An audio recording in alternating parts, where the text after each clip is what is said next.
I want to say to my babies that your mama loves you so much. Yeah. The world watched Susan Smith. She appeared as the grieving mother, her face etched with panic, pleading for the return of her two young boys, 3-year-old Michael and 14-month-old Alex. On October 25, 1994, in Union, South Carolina, Susan the claimed abduction her of my vehicle had been children. carjacked by a black man at a stoplight. She tearfully recounted how the stranger drove off with her sons still strapped into their car seats. The incident immediately gripped the nation. The image of the beautiful, weeping mother, haunted by the supposed kidnapping, became a ubiquitous sight on news channels. Local authorities and the FBI launched a massive manhunt. For 9 days, the American public poured out their hearts, donating money, saying prayers, and searching for the alleged carjacker and the missing boys. Susan Smith played the role of the victim perfectly, attending prayer vigils and giving televised press conferences where she begged for the safe return of her sons.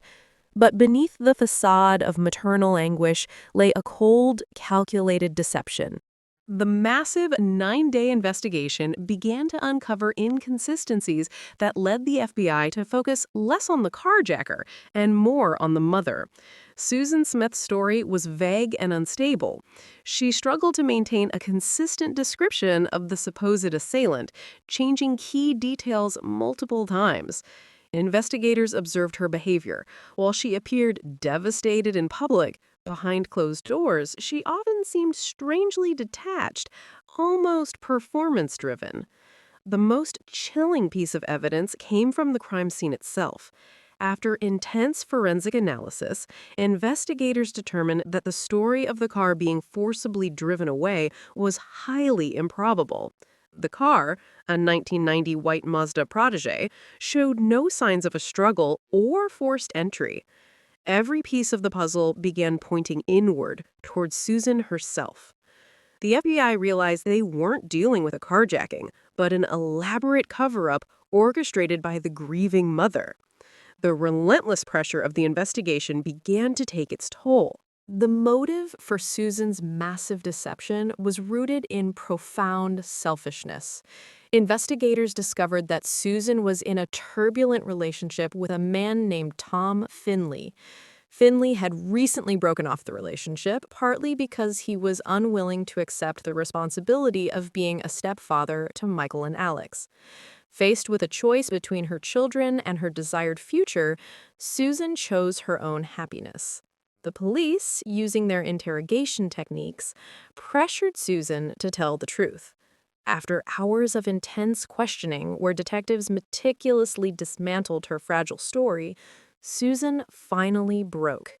On November 3, 1994, 9 days after reporting the alleged carjacking, Susan Smith delivered a confession that stunned the nation and permanently redefined the public's perception of maternal love. Susan admitted that there was no carjacker, no stranger, and no kidnapping.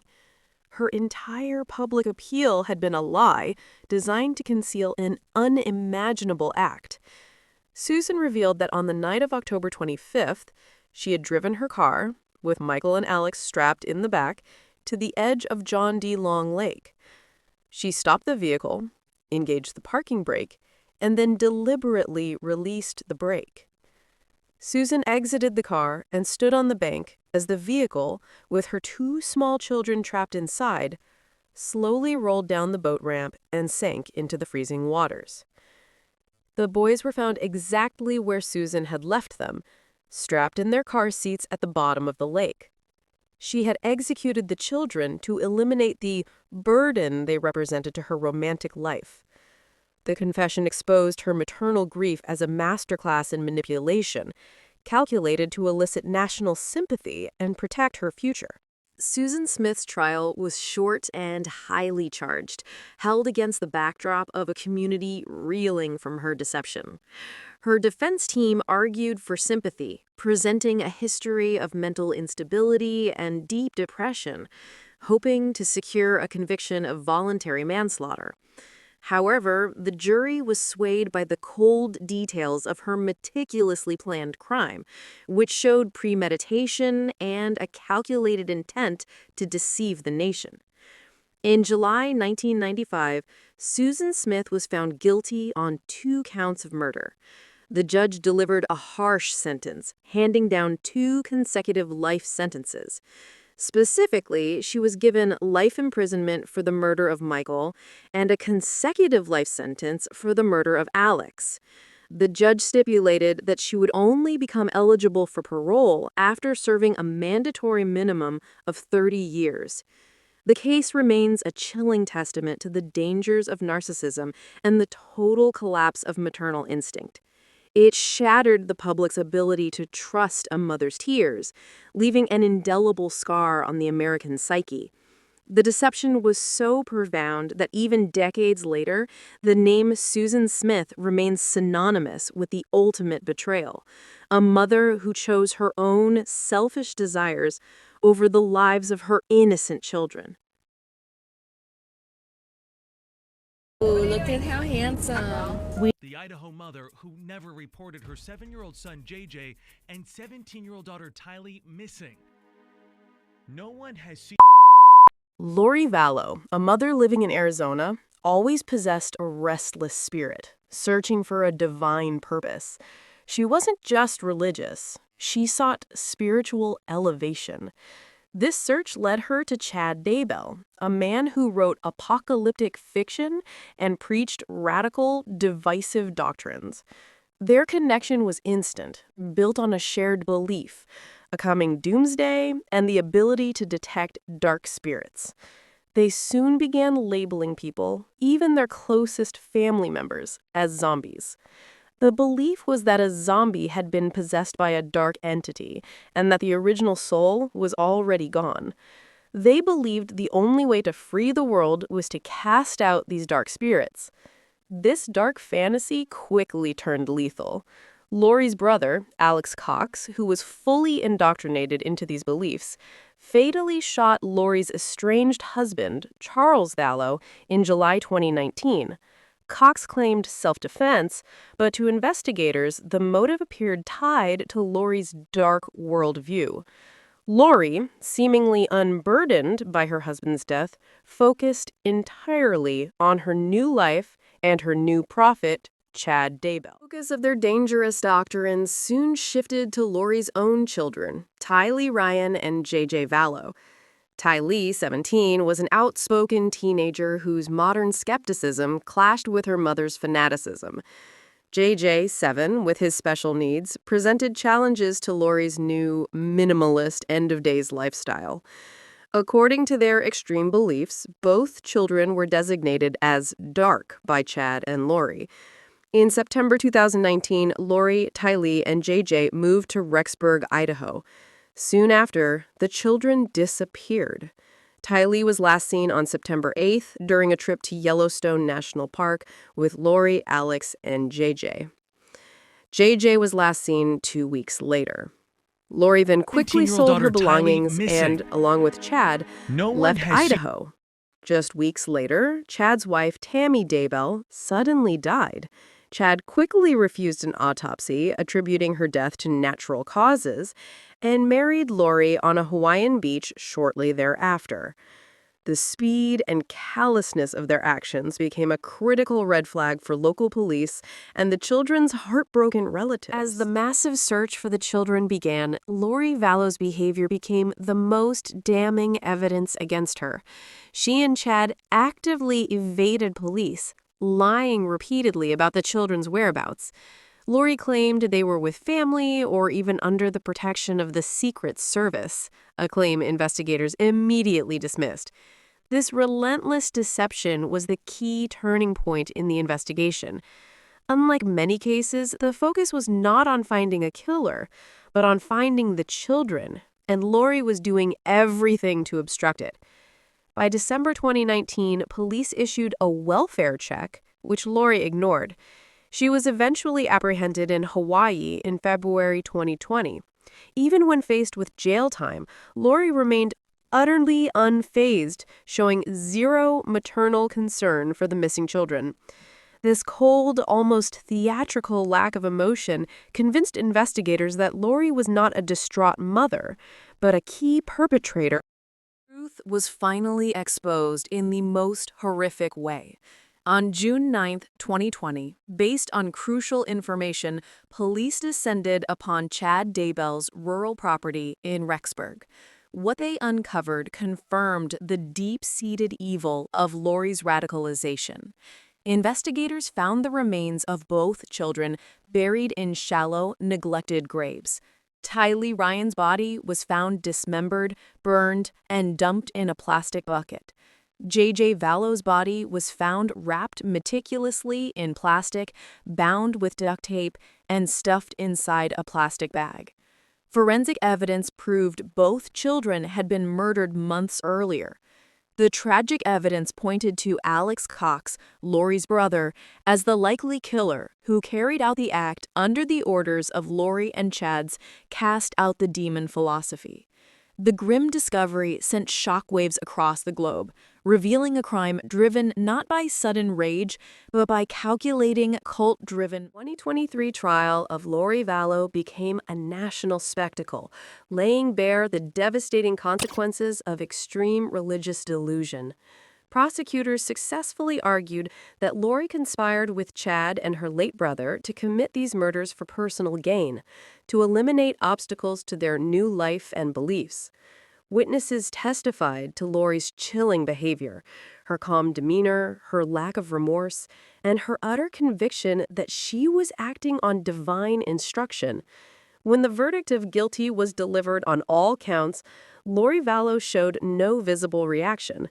At her sentencing, the judge noted the unspeakable depravity of the crime, highlighting the ultimate betrayal of a mother against her children. Lori Vallow Daybell was sentenced to life in prison without the possibility of parole.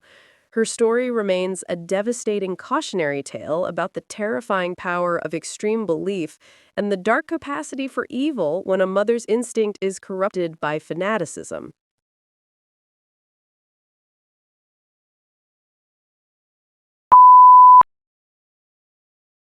If I had done this, I could have come up with a believable story. It really happened. In 1983, I committed a terrible act that forever changed the lives of my family. The night of May 19, 1983, on a quiet country road near Springfield, Oregon, was shattered by violence. A young mother, Diane Downs, stumbled out of her blood-splattered car, frantically waving for help. She was injured, but her 3 children were critically wounded. Diane told the first responders a chilling story. A strange man, a carjacker, had flagged her down, demanded her keys, and when she refused, he shot all 3 of her children before fleeing into the night. 7-year-old Cheryl died immediately. 8-year-old Karina and 3-year-old Danny were rushed to the hospital, fighting for their lives. The nation reacted with horror, mobilizing efforts to find the anonymous killer. But investigators, trained to observe the deepest emotional responses, noticed something immediately unsettling. Diane Downs was not behaving like a grieving, traumatized mother. She was strangely calm, controlled, and almost detached from the devastation. The police quickly realized the biggest clue wasn't the supposed killer's description. It was the mother's unsettling lack of anguish. As the children fought for survival, the investigation quietly focused on Diane. Detectives found her composure during interviews to be completely unnatural.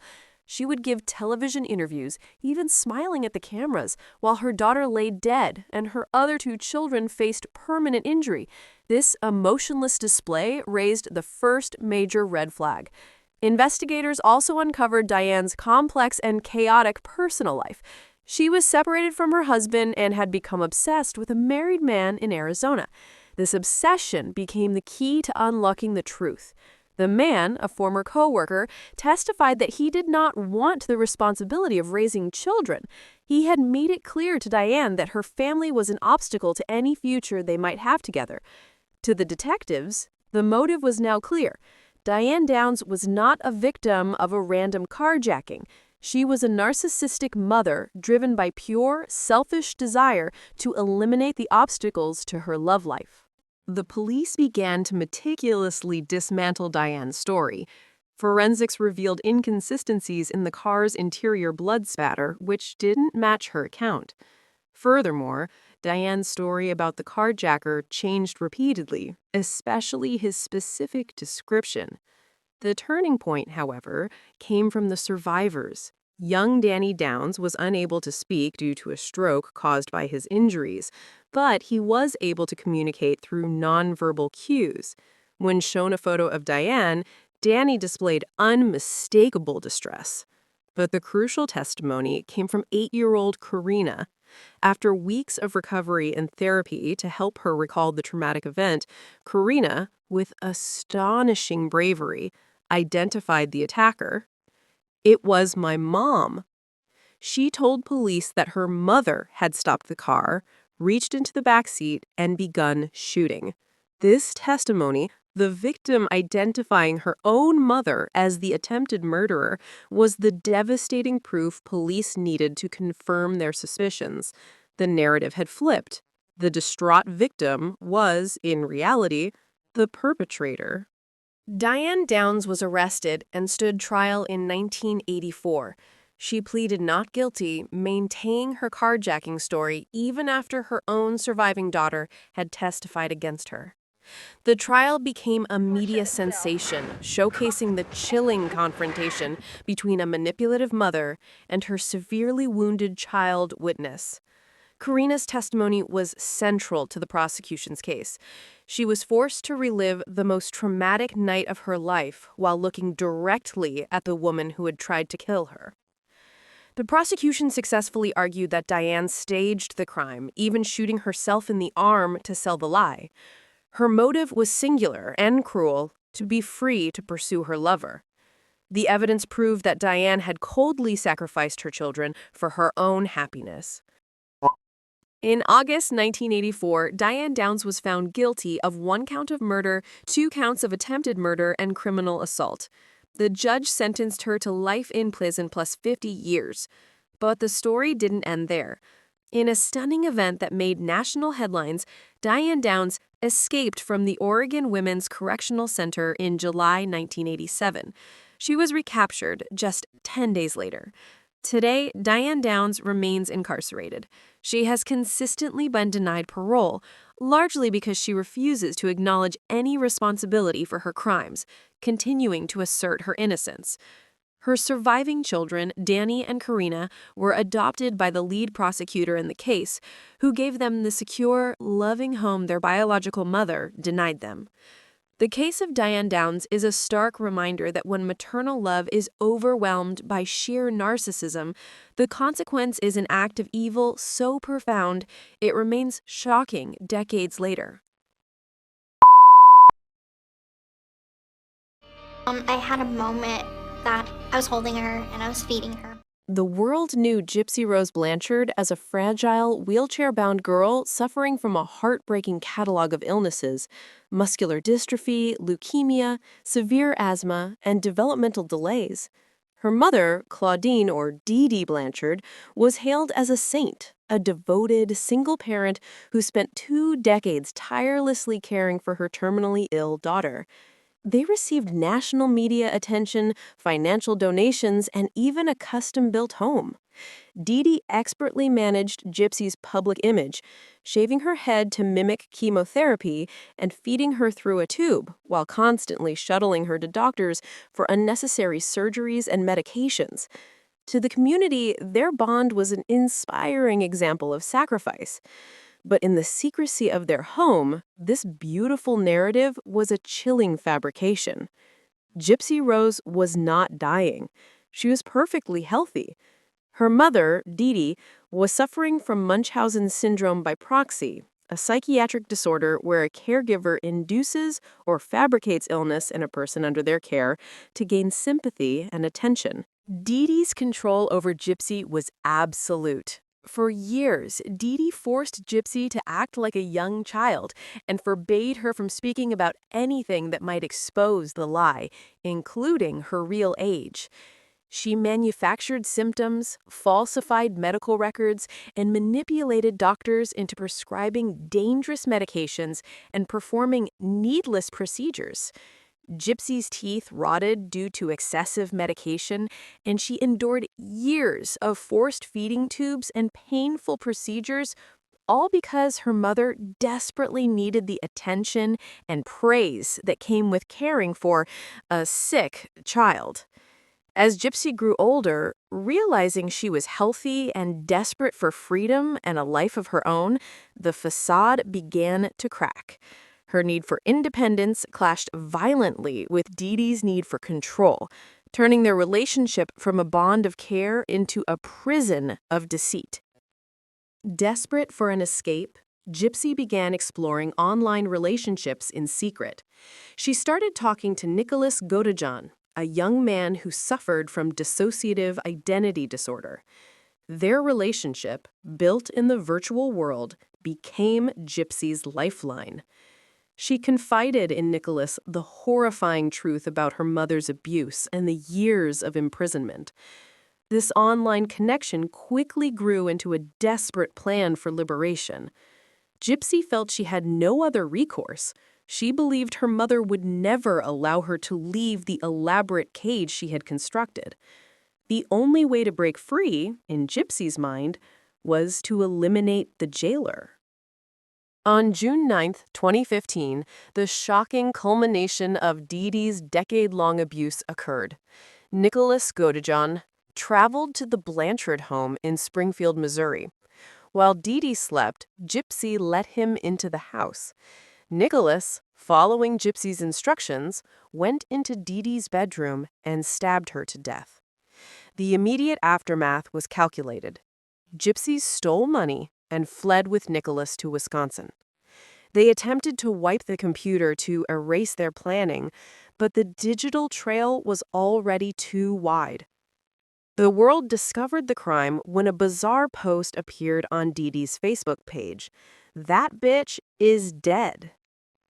When police arrived, they made the gruesome discovery and launched a search for Gypsy, believing she was in extreme danger. Within days, police tracked Gypsy and Nicholas down. The true story of Dee Dee's MSBP and Gypsy's years of abuse was finally revealed. This complexity made the prosecution's job unique. The state argued Gypsy was complicit in a murder plot, but the defense argued that years of medical and psychological abuse had made her incapable of making sound decisions. A clear case of abuse begets abuse. In 2016, Gypsy Rose Blanchard pleaded guilty to second-degree murder, receiving a 10-year sentence. Her accomplice, Nicholas Godejohn, received life without parole. The legal system recognized the exceptional circumstances. Gypsy's sentence reflected the court's acknowledgement that she was a victim who, tragically, saw no other way out. Gypsy Rose was granted parole and released in late 2023.